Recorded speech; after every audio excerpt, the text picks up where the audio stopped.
We are conducting a national study to center youth's views, insights, and experiences in pediatric palliative and end-of-life care and policymaking in Canada. This refers to the care offered to youth with life-limiting illnesses, and it aims to improve their quality of life as much as possible. Our study is the first in Canada to use a participatory approach to investigate youth's experiences and perspectives on death and dying. This means that youth are included as valued partners that shape all research stages of our project. Our research aims to understand how to conduct research with youth on topics related to childhood death and dying. In order to ensure youth are meaningfully included, this project uses childhood ethics, an approach that acknowledges youth's participation as legitimate and necessary. Youth have the capacity to act deliberately, speak for themselves, and reflect on their own worlds. Amplifying youth voices is an important way to protect and respect their interests. To elevate these voices, we have created some key positions for youth in this project.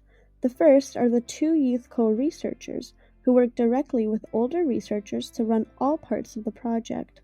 The second are our youth advisors, who are selected to represent a variety of perspectives and lived experiences.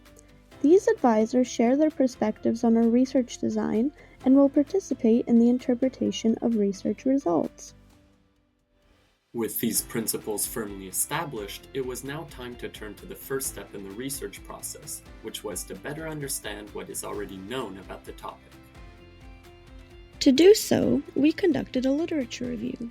This consisted of creating a list of keywords and phrases like autonomy, agency, and capacity, and searching them through databases. Youth co-researchers were trained in this process as well, co-creating the key terms and helping pick the databases. From this point, the team read the articles and extracted common themes across the different articles. This literature review helped us create interview guides for the data generation phase of the project. These guides included our key concepts: agency, voice, autonomy, and barriers and facilitators for inclusion. Along with key themes, our literature review also highlights what has not been researched and written about. We came to understand that much of the research that is produced comes from an adultist perspective, that is one that doesn't center the experiences of youth.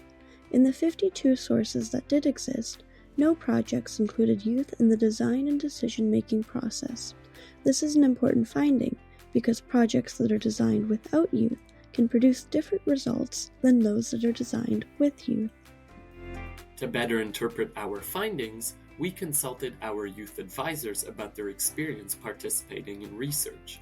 We heard from them that researchers tend to use research-heavy language, which can create communication barriers between youth and researchers.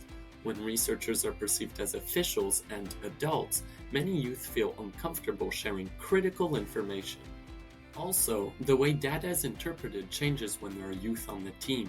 Certain phrases and experiences that are specific to younger generations may be misinterpreted by older researchers. Aside from sharing reasons for these identified challenges, our youth advisors and clinical experts also shared feedback on our project aims and design.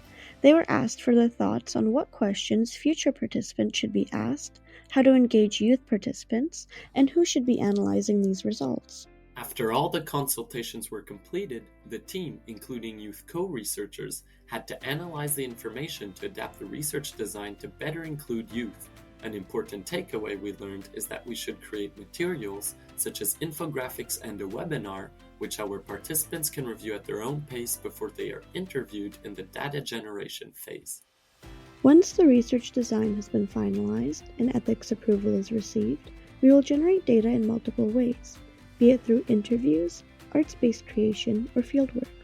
After that, we will share findings in academic journals and through a youth-friendly zine for other community members, another suggestion from our youth advisors. With this project, we hope to show that engaging youth in research that affects them is not only possible, but imperative. This project aims to make pediatric palliative and end-of-life care more inclusive by centering the voices of youth, not only as participants, but as active knowledge creators.